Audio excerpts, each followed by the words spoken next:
வணக்கம். நான் இன்னைக்கு ஒரு டிப்ஸ் தான் தரப்போகிறேன் உங்களுக்கு. வாழ்க்கையில் ஜெயிக்கணும். ஒரு மனுஷன் பிறக்க சொல்ல ஏழையா பிறக்கலாம்.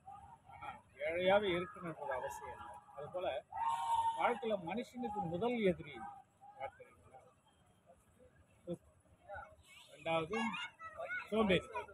இது ரெண்டுமே முதல் எதிரி. அதெல்லாம் தூக்கி போட்டுட்டு நீங்கள் முயற்சி செய்யுங்க. புதுசாக எதனா ஒன்று செய்துக்கிட்டே இருங்க. யாரும் எது சொன்னாலும் அச்சப்படாதீங்க. முதல்ல பேச பழகுங்க. மிரர் பயிற்சி இருக்கு, அதை செய்யுங்க. நீங்கள் நினச்சதை சாதிக்கணுன்றதை எண்ணிக்கிட்டே இருக்கையில் அது கரெக்டாக உங்களுக்கு நடக்கும். அதனால் உங்களை ஒருத்தர் எதனா சொல்கிறாங்கன்னா அது போராமை குணத்துக்காக. நல்லா போராமை குணத்தில் உங்களை தப்பாக பேச மாட்டான், தூக்கி வாழ்க்கை தான் பேசுவான், தூண்டுதோளாக இருப்பாங்க.